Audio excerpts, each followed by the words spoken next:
Di sebuah rumah bidan terdapat seorang bidan yang sedang membuka praktik. Dan tak lama setelah itu datanglah seorang ibu yang ingin melakukan konsultasi kepada seorang bidan mengenai apa saja perubahan yang terjadi pada bayi yang baru lahir. Assalamualaikum Bu Bidan. Waalaikumsalam Ibu. Silakan masuk. Masuk Bu. Ya, silakan.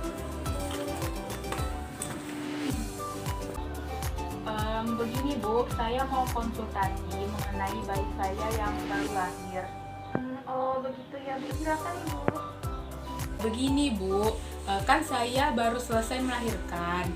Nah, tapi saya agak sedikit lupa penjelasan dari Bu Bidan tentang bayi yang baru lahir itu apa saja yang terjadi. Nah, saya takut jika saya tidak mengerti, maka akan terjadi sesuatu. Apalagi saya ini mudah sekali khawatir, Bu. Oh begitu ya Bu. Baiklah, di sini saya akan sedikit menjelaskan agar Ibu tidak begitu khawatir lagi. Jadi begini Bu, bayi yang baru lahir itu harus kita perhatikan dan tahu apa saja perubahan yang terjadi. Nah, apalagi pada saat bayi tersebut berada di dalam kandungan, tentu saja sangat berbeda kondisinya setelah keluar dari kandungan Ibu. Jadi bagaimana Bu Bidan? Kira-kira apa saja ya yang berubah? Jadi pada saat bayi baru lahir maka ada perubahan diantaranya Bu ya, yaitu perubahan fisiologis. Nah, pada bayi seperti perubahan pada sistem pernapasan, suhu tubuh, lalu pencernaan, sistem ginjal juga ada perubahannya, dan juga imun atau kekebalan tubuh Bu. Lalu kulit syaraf dan juga peredaran darahnya. Nah, jadi banyak sekali yang berubah pada saat bayi baru lahir. Contohnya saja seperti sistem pernapasan. Pada sistem pernapasan bayi baru lahir Bu ya, pada saat di kandungan jelas sangat berbeda sama setelah ia lahir. Nah, pada saat di kandungan bayi mendapatkan oksigen dari pertukaran gas dari plasenta. Nah, setelah dia lahir, bayi ini akan bernafas dengan paru-parunya, dengan suhu tubuh di dalam kandungan, jadi suhu di lingkungannya juga harus dijaga. Nah, agar bayi tidak mengalami hipotermi. Hipotermi itu Ibu kedinginan. Nah, kemudian ada lagi sistem pencernaan pada bayi. Nah, perubahan sistem pencernaan pada bayi baru lahir ini sudah mempunyai refleks menelan. Jika waktu di dalam kandungan bayi itu mendapatkan kebutuhan glukosa dari plasenta, maka pada saat bayi baru lahir, dia lahir akan refleks yang akan menelan jika waktu di dalam kandungan bayi mendapatkan kebutuhan glukosa dari plasenta, maka pada saat lahir bayi ini harus mempertahankan glukosanya sendiri Ibu. Maka dilakukan penjepitan tali pusar. Nah, bayi juga berubah pada saat lahir. Nah, maka paru-parunya ini mulai berfungsi. Maka proses oksigen ke seluruh tubuhnya ini akan berubah. Nah, pada saat tali pusar dijepit, maka bayi ini akan menarik nafas pertama kali. Nah, sehingga peredaran darah juga akan berubah Bu. Nah, kemudian ada juga perubahan imun. Imun itu kekebalan tubuh pada saat di kandungan. Nah, plasenta yang menjaga janin ini bebas dari antigen dan stres imunologis.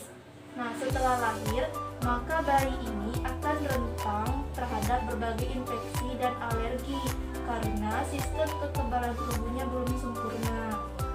Nah, selanjutnya perubahan bayi baru lahir ini ada juga pada ginjalnya. Ada ginjal dan keseimbangan cairan.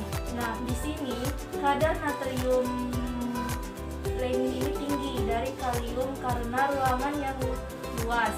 Nah, lalu ginjal telah berfungsi, namun tetapi belum sempurna, sehingga kemampuannya untuk membuang limba ini masih kurang karena bayi yang sering kencing. Nah, tetapi Jumlah kencing bayi yang diberi ASI meningkat 3-4 hari setelah kolostrum tidak berfungsi setelah hari keempat. Nah, seharusnya bayi telah kencing 6-8 kali setiap 24 jam, Ibu. Bu bidan, kolostrum itu apa ya? Ibu, kolostrum itu air susu ibu yang baru pertama kali keluar pada anak pertama. Nah, warnanya itu ibu kekuningan. Begitu ya Bu bidan, ternyata banyak sekali yang terjadi ya Bu. Maka dari itu kita orang tua harus sangat memperhatikan si bayi, Bu ya. Oh iya Bu, apakah ada lagi yang harus diperhatikan Bu bidan? Tentu saja Ibu, seperti keadaan keluarga, kemudian respon ayah dan keluarga terhadap si bayi. Kemudian juga sang bayi ini memiliki seorang kakak. Nah, maka dari itu ibu harus sangat memperhatikan hal itu. Mengapa? Karena sering terjadi kecemburuan terhadap seorang kakak kepada sang adiknya yang baru lahir. Nah, maka dari itu ibu harus tetap memperhatikan dan tidak membedakan perilaku seorang kakak dan adiknya, Bu ya. Oh, jadi begitu ya Bu. Jadi seandainya nanti saya punya anak kedua, maka saya harus memberikan pengertian sama kakaknya agar tidak ada kecemburuan ya Bu bidan. Bu. Oh, begitu ya Bu. Terus yang ayah dan keluarga itu bagaimana ya Bu? Nah, untuk ayah dan keluarga itu kita harus memperhatikan apakah ayah dan keluarganya itu senang dan antusias terhadap kelahiran sang bayi atau malah sebaliknya, Ibu. Nah, jadi maka kita itu seorang ibu harus mengetahui hal itu, Bu, agar bayi tidak merasa tertekan pada saat telah tumbuh besar nanti. Dan juga bayi tersebut sangat membutuhkan perhatian dan kasih sayangnya dari ayah ibunya dan juga keluarga lainnya. Jadi mulai sekarang selalu perhatikan hal itu, Bu ya.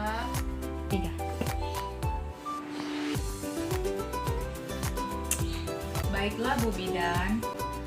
Terima kasih ya Bu bidan. Iya Ibu, sama-sama Ibu. Kalau begitu saya permisi dulu ya. Iya Ibu.